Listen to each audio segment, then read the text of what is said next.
Hi, everyone. Good morning, good afternoon, good evening, depending on where you are. Many thanks to all of you who joined early. I think we're going to give another minute or so for folks to log in and hop on, and then I'll give an introduction to our speakers today, and we will kick it off. So thank you for your patience.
All right. I think we're seeing people continuing to trickle in, but out of respect for everybody who joined at the top of the hour and to make sure we cover everything we have prepared for you today, I'm going to go ahead and kick us off. Once again, thank you all very much for joining. My name is Sonora. I work with the Digital Initiatives Group at iTech. If you haven't heard of us, we are a group of developers, health informaticians, and data scientists who work on a number of different digital health projects that range from the more technical, focusing on health information exchange work and setup, to more capacity-focused work and workforce development activities and assessments in the field. Today, we'll be hearing from Dr. Yao He and Jen Antilla, where they will be talking to us in part 2 of a 3-part webinar series where we're reflecting on some of the key things we're seeing in AI. We had kind of a primer last week, an introductory series to AI, and we'll have resources linked to that at the end. This session will focus on health equity and ethical implications and considerations around the use of AI in the digital health space. And then just as a little teaser, next week at the same time, we'll have another session where we will focus on some AI applications in lab management systems. So with that, I will go ahead and pass over to Yao and Jen. Thank you, everybody. Thank you so much, Sonora, for introducing the session. Hi, everyone. I'm just going to very briefly go over the learning objectives for today and then dive into the first half of the presentation. So today we're going to first cover AI and health equity in terms of the challenges with the AI transformation and transition, and also the biases, the typical types of biases that AI would introduce in its applications in public health and medicine.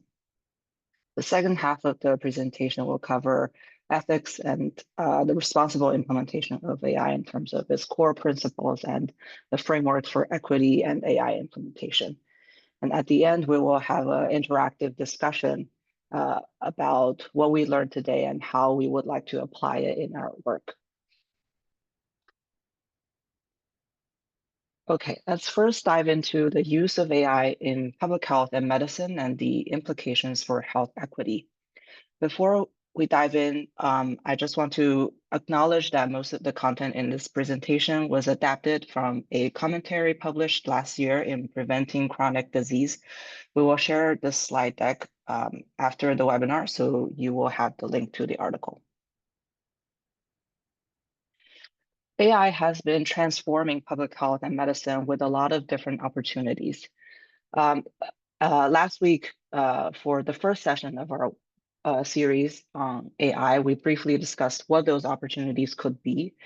But with the tremendous opportunity, there are also challenges with the AI transformation and transition. First, the integration of AI into public health and healthcare requires upgrades in infrastructure and data systems. There are knowledge gaps among health professionals, so they need training to use AI effectively. There's also resistance to change, since AI needs to fit within existing workflows and practices to promote adoption. AI is also evolving, advancing rapidly, so the healthcare industry must keep up and be ready for future changes.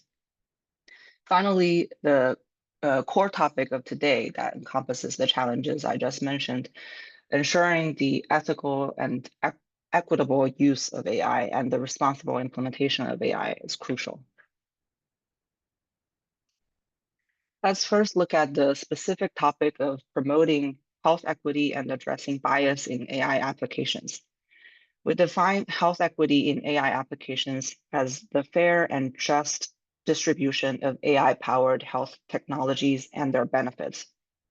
All individuals have access to the same high-quality healthcare services, regardless of their socioeconomic status, race, sex or gender, ethnicity, disability status, or geographic location.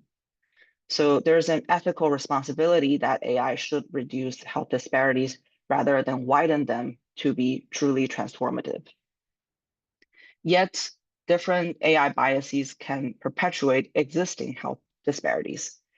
We define AI bias as an AI system being designed in a way that makes the system's decisions or use unfair.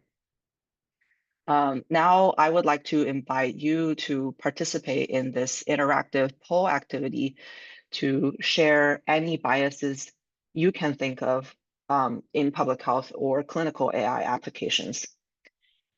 You can click on this link that I'm going to share in the chat, or you can visit menti.com and enter the code you see on the screen, or you can use your mobile device to scan the QR code to start the activity. I'll leave the QR code and the numeric code on the screen for a second in case you choose to join in those two different ways.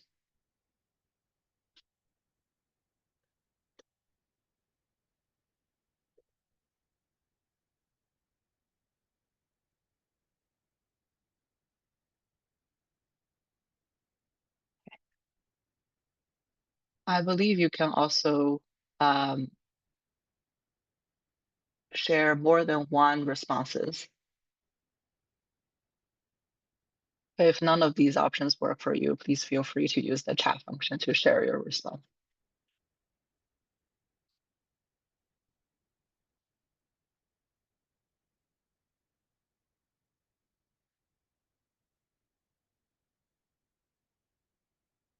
Okay, let me go to the Mentimeter screen to show live responses coming from you all.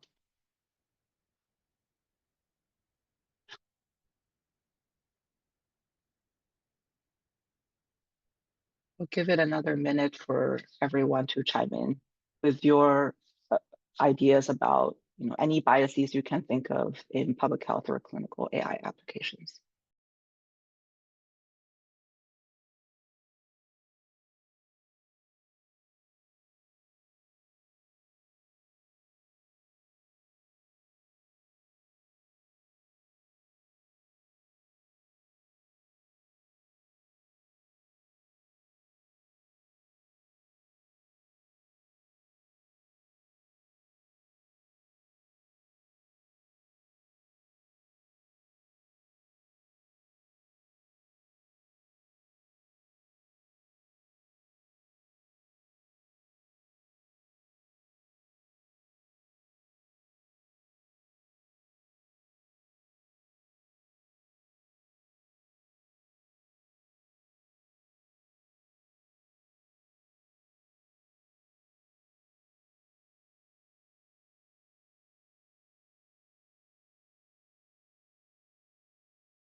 Great. Thank you everyone for your participation. I'm seeing quite a few different types of biases mentioned in your responses already, but please feel free to continue submitting your thoughts and ideas about any biases you have observed in uh, public health or clinical AI applications.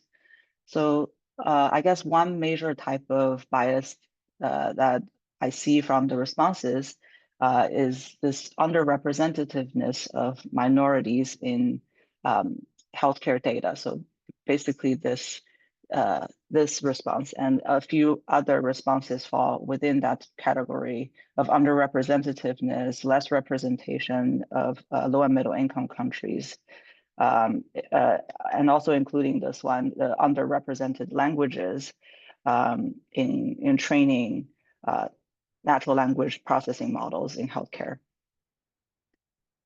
And then, and also the disabilities might also be underrepresented in the training data for these models. And the outputs of the models might not be readily generalizable to those populations. And another comment that's basically all encompassing is that all the existing biases in society are can be enlarged by AI applications. Okay, that's really great. Let me go back to the presentation.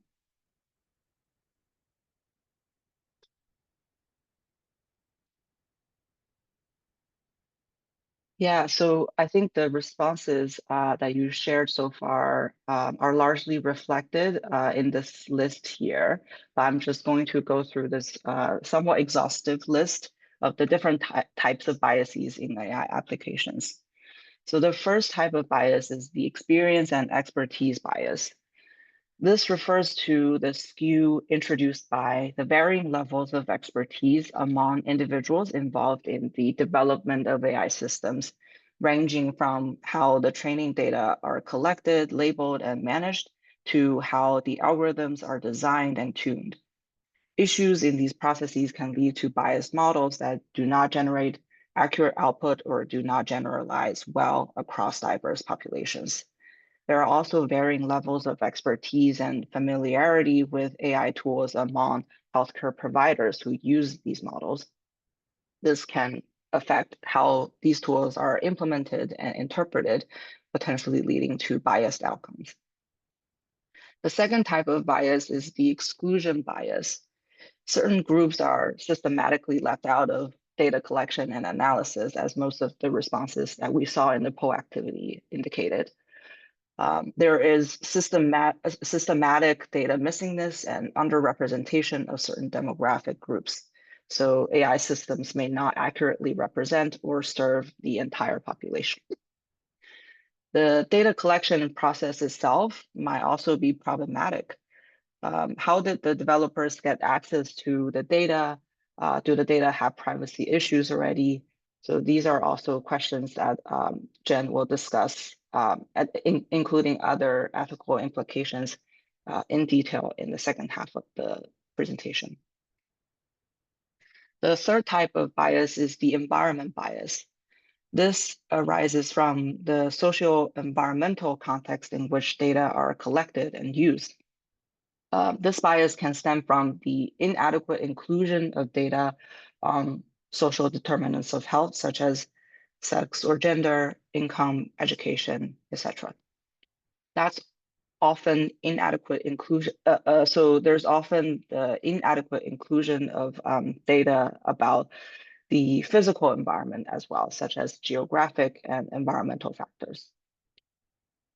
The fourth type of bias is the empathy bias. This refers to the challenge of incorporating human experiences and subjective elements that are difficult to quantify into AI systems. AI systems primarily rely on quantitative data, which can miss important qualitative data on nuanced human experiences that affect health outcomes. And also patient preferences, values, their unique circumstances, personal stories, and experiences are also missing. So this bias can lead to outputs that are misaligned with patient needs. The last type of bias is the evidence bias. This involves the processes through which scientific evidence is generated, disseminated, and translated into practice. This bias can affect the overall reliability and applicability of AI systems. How research is funded can introduce biases, since funding priorities may not align with the needs of all populations. There's often a bias towards publishing positive results, which can skew the evidence base that AI systems rely on. The way evidence is translated into clinical guidelines and policies can also introduce biases if it does not consider the diversity of patient populations and contexts. Finally, there's usually a lack of data and AI governance to mitigate these biases. So what are some of the strategies that we can use to address the different types of biases that we just discussed, so we can ensure health equity as much as possible?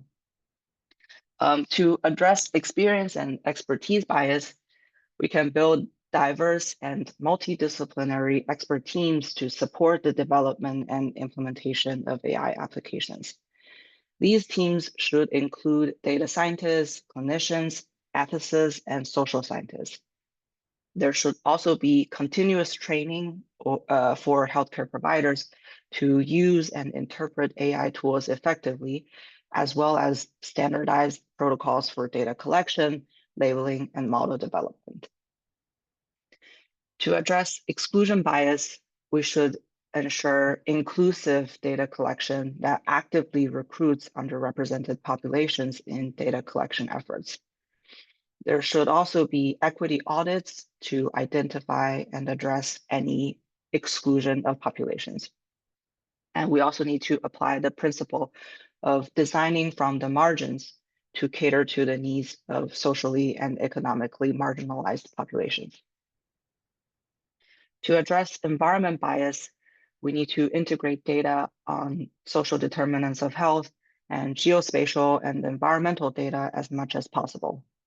We also need to adapt the models and implementations to the specific context to account for regional variations in social and environmental factors. To address empathy bias, although this can be challenging, we still need to incorporate qualitative data as much as possible from patient interviews, focus groups, and patient narratives. This will help us make sure that the design of the models is patient-centered. Ethical review boards will also play an important role in including patient representatives to oversee the model development and deployment. Lastly, to address evidence bias, we need to call for the diversification of funding, transparent reporting to include the negative results, and inclusive guidelines that consider diverse populations and contexts. With that, I will hand this over to Jen to cover ethical and responsible AI. Thanks, Yao.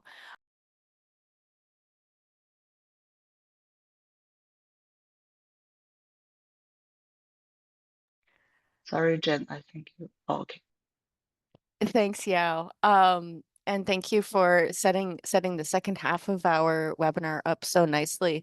I actually want to highlight 2 points that have already come up as we move into our discussion of ethical and responsible AI use and implementation. And the first one is one that Yao brought up, and that is this idea that the ethical and responsible implementation and use of AI should reduce and not widen health disparities if we are truly to harness the transformative power of AI for health. That's one point that I'm trying to keep in front of me as I think about how we actually implement and use AI. The second point is one that someone brought up in the Mentimeter that that is this bias, this idea that biases in public health or clinical AI applications reflect the biases that are already present in society, right? So I want to start off by having us think about what happens when AI, in a way, amplifies existing bias. And then I want us to dive into some core principles and frameworks that can help us apply the strategies that Yao mentioned for using AI responsibly and start getting really practical about how we start thinking about applying and taking and using AI responsibly. So let's give all of you a chance to talk about this. We have another mentee. You can use the QR code or go to, use the code, go to menti.com and just tell us what are some examples of AI applications that result in harm through error, bias, or misuse. And hopefully what Yao shared has gotten you thinking about some additional ones. Can you think of any incidents where AI caused harm in public health and clinical use cases?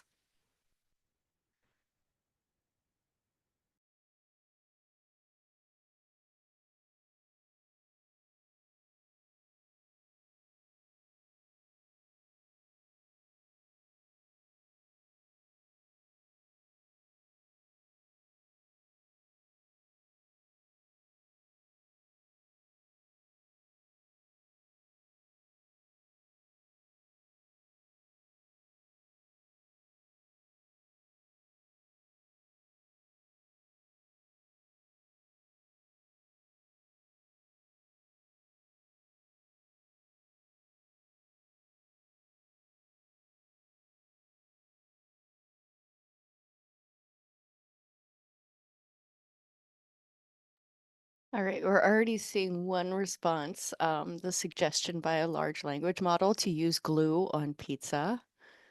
Yes, not something I would have thought about doing, but that could certainly cause harm. What are some other incidents that you can think of that you know of?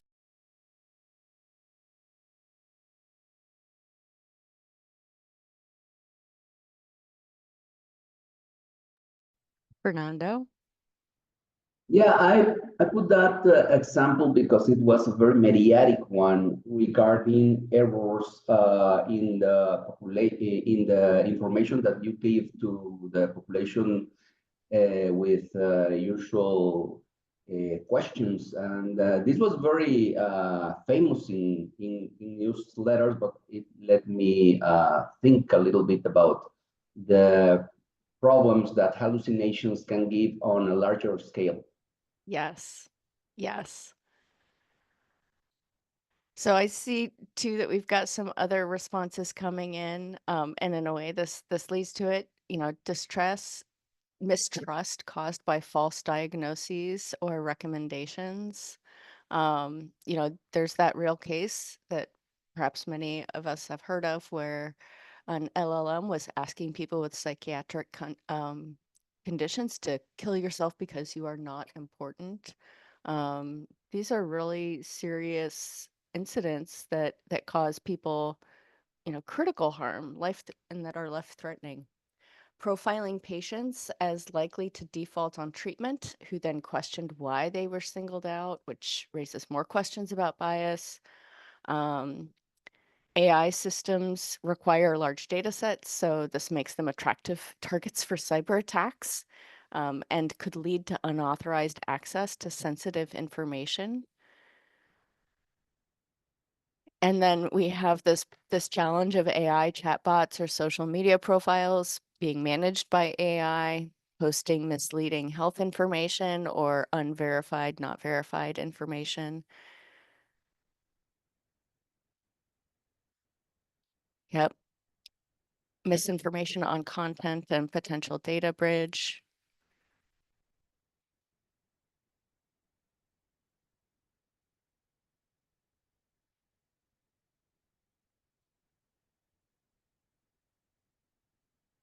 misdiagnosis and delay of treatment of cancer clients because it was suggesting the progress was at an initial stage when it was actually at advanced.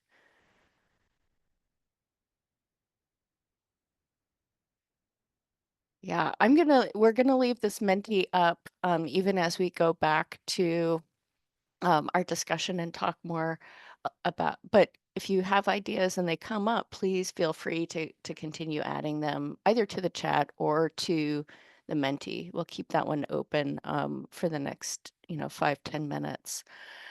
What I want to start talking about now are some core principles that we can think about and go back to to help us use AI ethically. And WHO has come up with 6 of them: protect autonomy, promote human well-being and safety, ensure transparency and explainability, foster responsibility and accountability, ensure inclusiveness and equity, and promote responsiveness and sustainability. So let's look at each one of these a little bit more. What does it mean when we talk about protecting autonomy? So this is making sure that there's some sort of human oversight and control over decisions that are made, and that we ensure that there's informed consent, privacy, and confidentiality. So, just think about some of those incidents that you mentioned and what a difference human oversight would have made, or if we had taken steps to ensure that privacy and confidentiality were maintained, that could have prevented or alleviated some of those incidents. Similarly, when we talk about promoting human well-being and safety, are we making sure that we're minimizing harm while maximizing the benefits?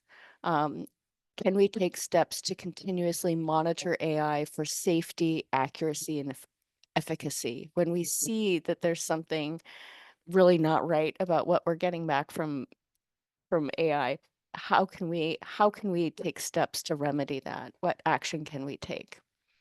And then ensuring transparency and explainability.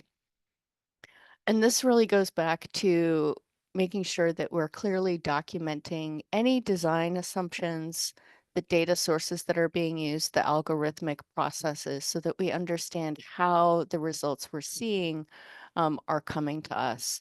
And this also means that we need to make sure that there are regular audits and public accountability.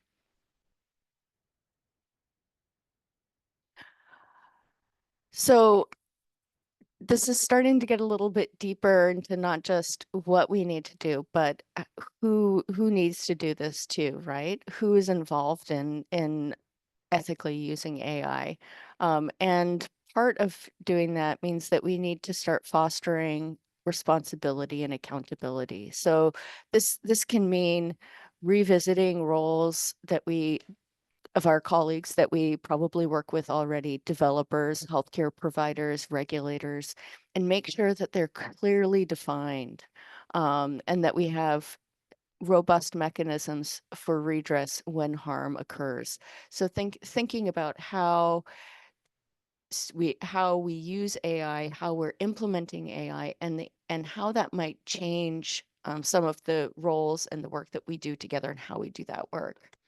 And then ensuring inclusiveness and equity, right? So this goes back again to how we do our work. How can we mitigate bias by ensuring that there's diverse representative data in teams? And that when we actually implement AI solutions, we're guaranteeing equitable access to that technology for all populations and not only a select few. And then finally, this 6th principle is focused on promoting responsiveness and sustainability. So making sure that we're continuously evaluating and updating AI systems based on how it performs in the real world and how it is used in the real world. And again, kind of going back to the origin point, like how are we designing these technologies in a way that they can be sustainable, and that they minimize both environmental and workforce impacts?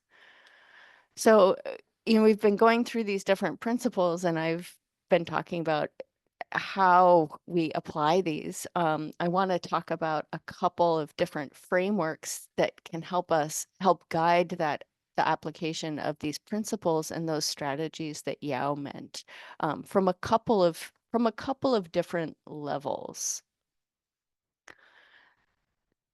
So first of all, let's talk about about implementing AI ethically and responsibly from a fairly high level. How can we take an approach that will make sure that we're using AI responsibly and ethically from the very start? Can we go to the next slide, please? So when we think about AI and the projects that we're currently working on or that we hope to work on in the future, the initiatives that we're helping implement, and we think about these from the very beginning, we want to look at different opportunities to apply those principles and strategies, right? So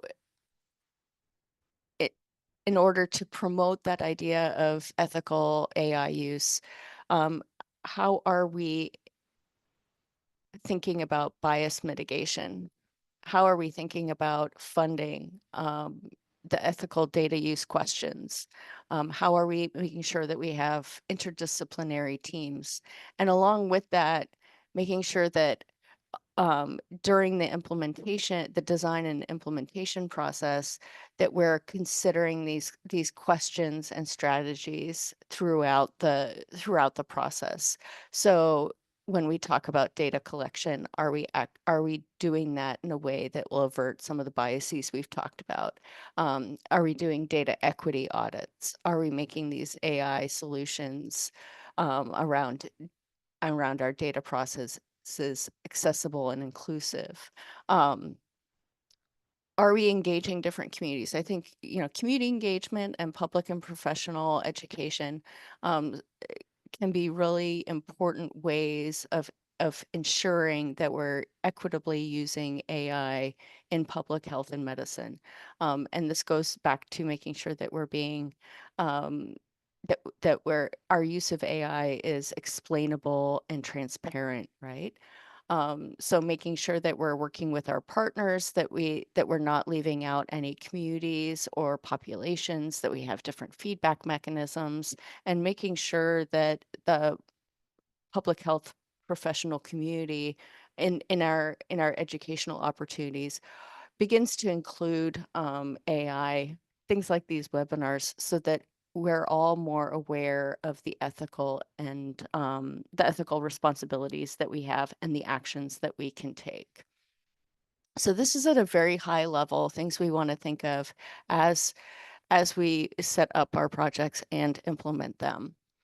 But I want to next look at something a little bit more specific, and how do we integrate equity into something like a machine learning model in healthcare. And I think this is important to look at because it gets a little bit more specific, and perhaps if you've been involved on the technical side of a project, whether it's using a machine learning model or not, this might look familiar to you. So essentially, as we think about promoting health equity, as we look for opportunities to take action on a day-to-day level, we can look at our own processes. So in this example, you want to think about questions of equity,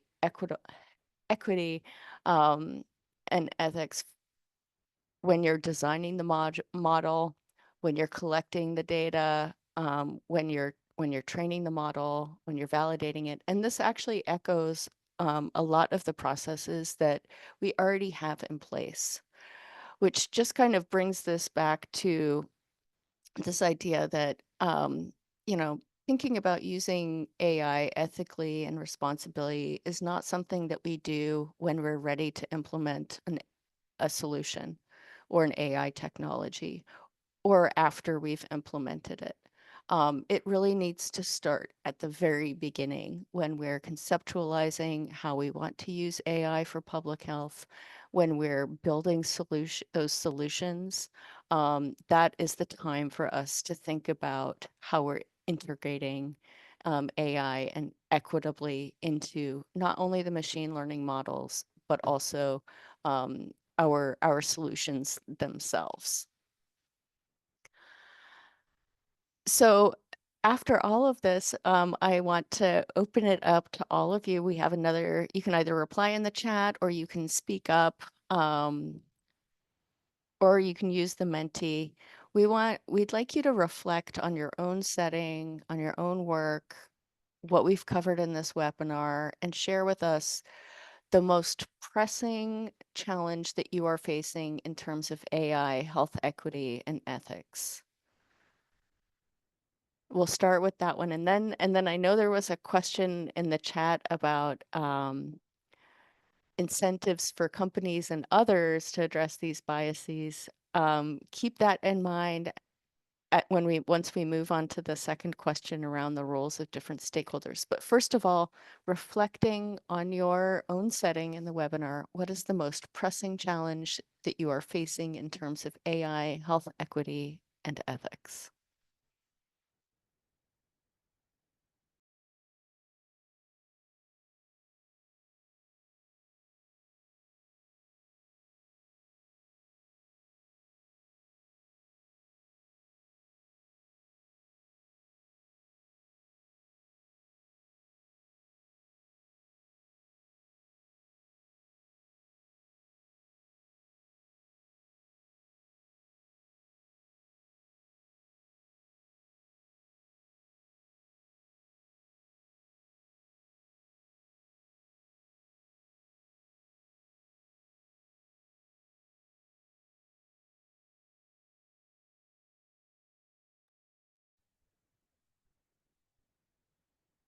Good to see some responses coming in. So, just having a basic understanding of AI possibilities, but most importantly, the limitations of AI.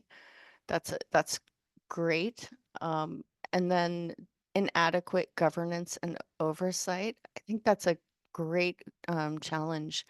A lot of times we'll see that on the technology side, we all know things move very, very quickly. And sometimes policy, guidance, governance, oversight, those things tend to lag behind perhaps a little bit.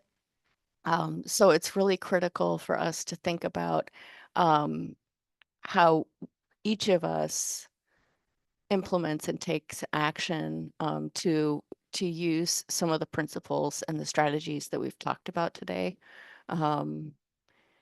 even as we wait perhaps for formal guidance and policy to come up.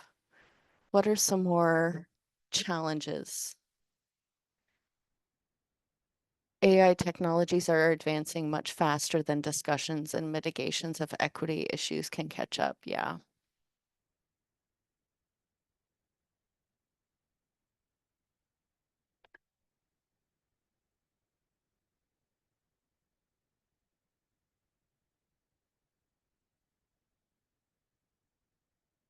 Other challenges that you're facing?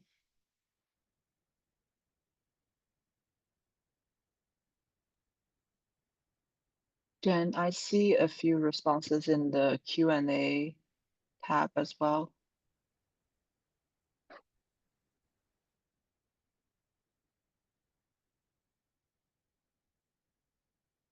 Oh yeah, identifying the right use case for AI in the healthcare value chain. Yes, that is an issue as a starting point.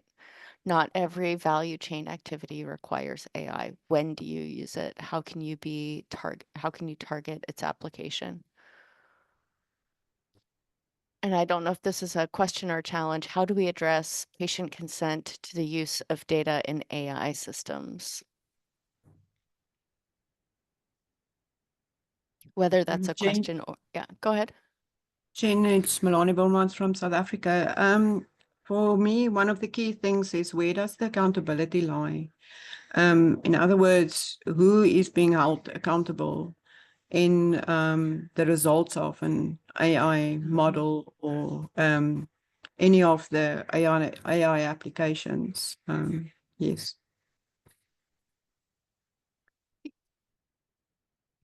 Yeah, that I think is a challenge. I don't know if anybody has experience with, yeah, this can be a bit of an open discussion if you have experience with that or you have responses. But I think this kind of goes back to this idea that we have inadequate governance and oversight. It's not clear who's actually accountable for what unless we take um, respond unless we take action to kind of define the responsibilities and the liability that is shared among all of those involved in using AIs. So who's responsible? Developers, for instance, they may be responsible for creating accurate and reliable and safe AI tools, but healthcare providers who are using those tools must be trained and responsible for interpreting the outputs correctly, making those final clinical decisions. So in a way, we need to tailor accountability, responsibility to the roles of different people involved in AI design, development, and implementation. Lack of data sharing agreements between AI tool developers and governments, specifically with regard to data extraction and misuse or lack of understanding of data collection and biases. Yeah, this could be, one of those areas where, the responsibilities, the accountability of different entities involved in sharing data is outlined. The application of AI in clinical decision making should be limited. So being careful about who's using AI to make clinical decisions. Ethiopia has an AI institute for all AI related activities, including health. It's mostly composed of developers and has small room for health professionals, even with data science prospects.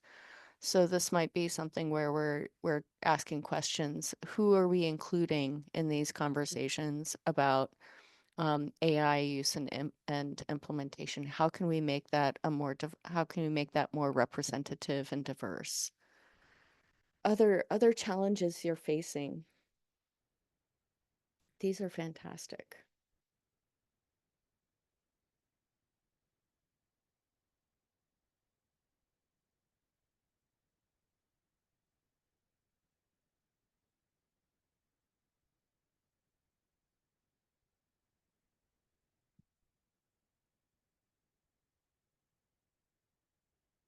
How to practically implement human in the loop at all levels for AI systems design, development, and implementation.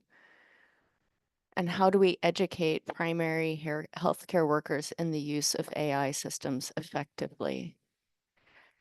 These are great challenges that you're sharing. And they're focusing on people, right? On actual roles that we may play ourselves, that our colleagues may play. So I want to go to the next question, since that deals with roles. What do you think are the roles of different stakeholders that can address your challenge?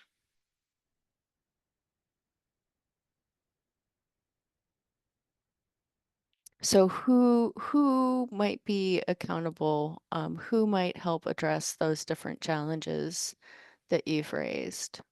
Who should be involved?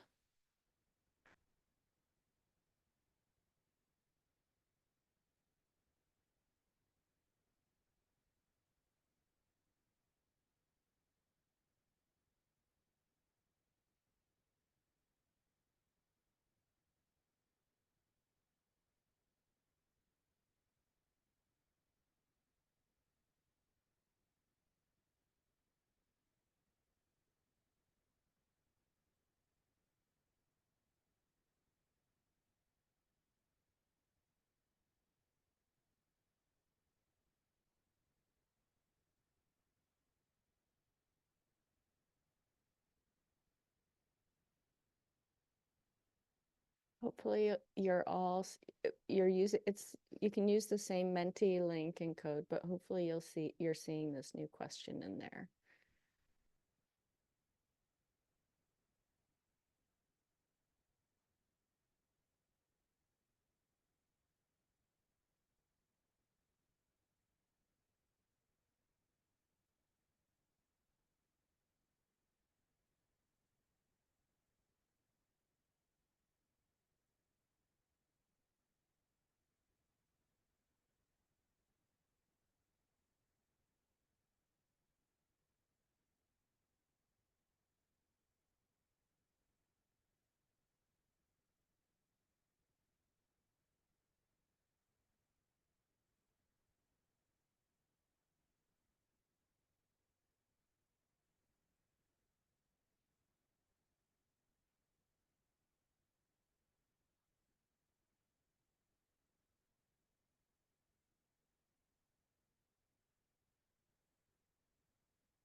Okay, oh, I see, having a board of healthcare experts and data science who are involved in the development of tools for vetting AI applications. So making sure that healthcare experts, data scientists are involved, perhaps inspired by the AI Institute in Ethiopia. Definitely include policymakers, but policymakers from all sectors. So having a multi-sectoral approach to policy, health, IT, engineering. Great.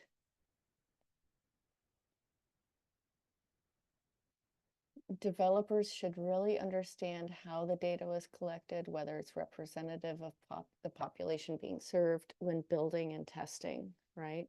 So going back to the very beginning of the whole process and involving, making sure, I think, that developers are aware of these ethical challenges and questions that they should be answering. Organizational leadership and change management for healthcare professionals and patients.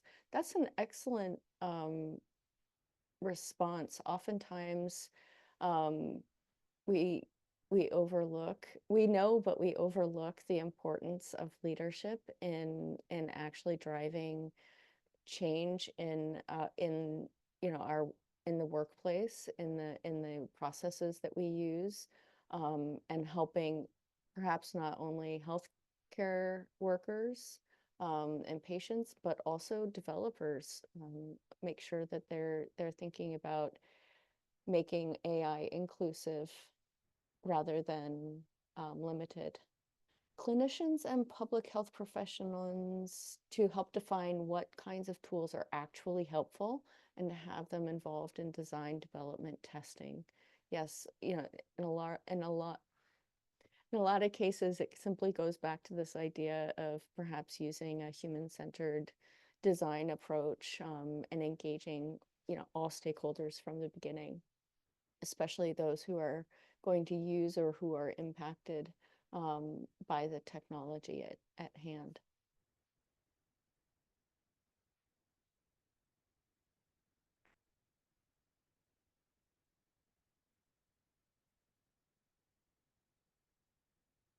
Policymakers have to ensure they enforce AI governance policies to align with country-specific data privacy and ethical standards. Yeah, this question of, we may define roles, we may encourage different stakeholders, different actors to use AI ethically and responsibly, and yet those policies that perhaps guide that need to be enforced.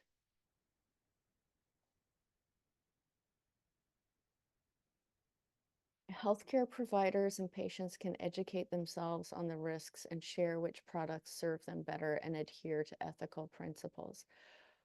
That's a really interesting response because I'm thinking back on one of the earlier comments shared about technology moving so much faster at times than policy.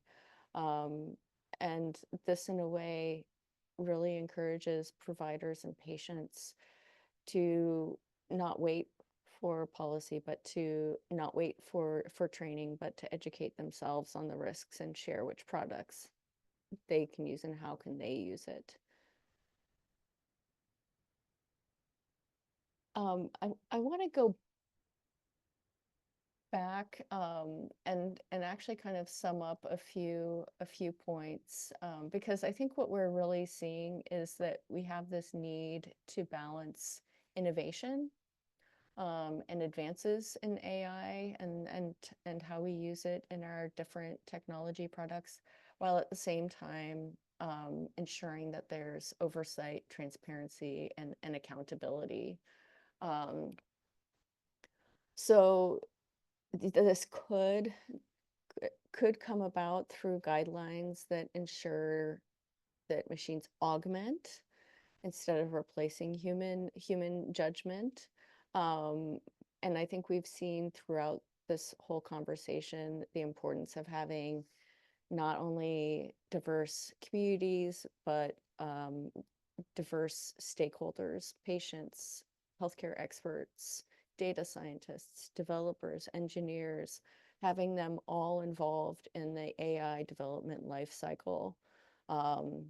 Like I said, starting at the beginning, not waiting until the end, so that these AI technology actually addresses what we need it to address, that there's increased transparency, trust, and acceptance, and that those AI systems are understood and explained by the practitioners and patients who use them and benefit from them. So this also kind of loops back to the question we heard earlier around accountability, right?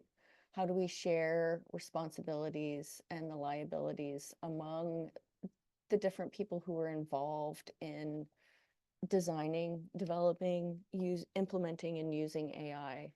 And I think this is something where everybody can play a role, right? And thinking as we're waiting for guidelines for policy that might clarify responsibility and liability, thinking about our own roles in developing these AI tools and using them, and what our own responsibility and liability might be, right?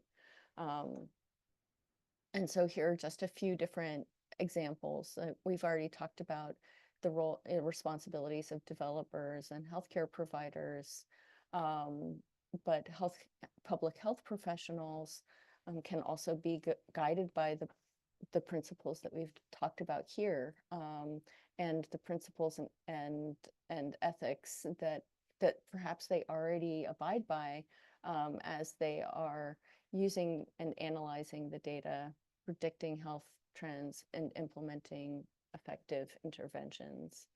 And then thinking about the different institutions that we engage with, we do need institutions that will establish policies and provide oversight to monitor AI performance and ensure compliance with any legal and ethical standards that are agreed upon in a setting.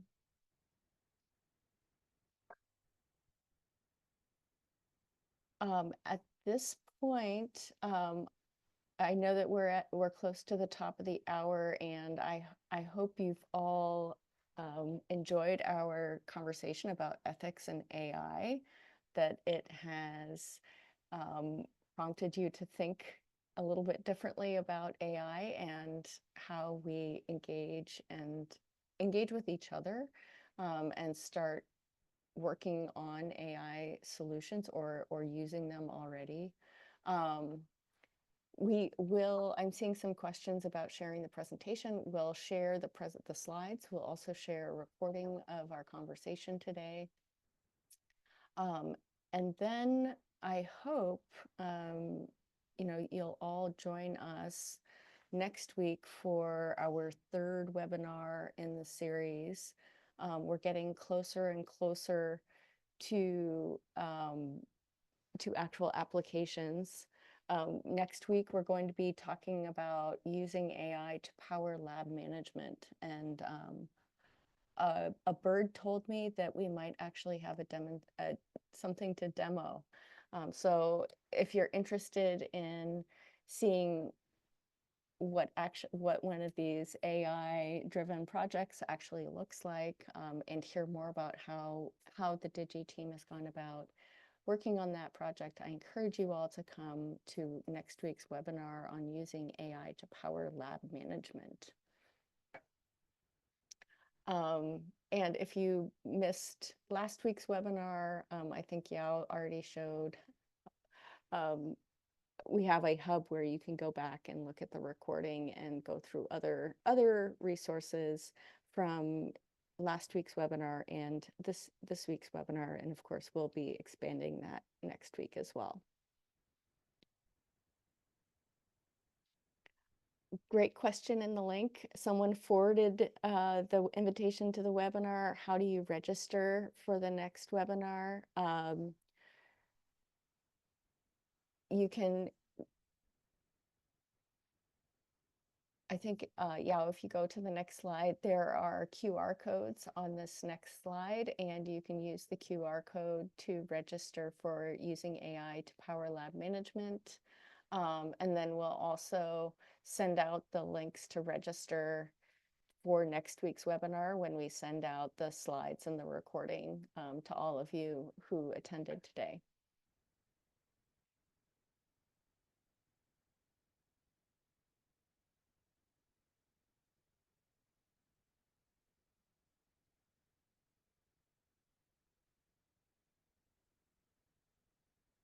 Yao, do you have anything to add? Nothing from me at this moment. Thank you, Jen, and thank you everyone for joining this webinar. We really enjoyed this discussion and hope to continue soon. Thank you to everybody. Thank you for sharing your thoughts, your ideas, your challenges. It's been a really fantastic conversation with all of you. And we hope to see you next week. Thanks, everyone.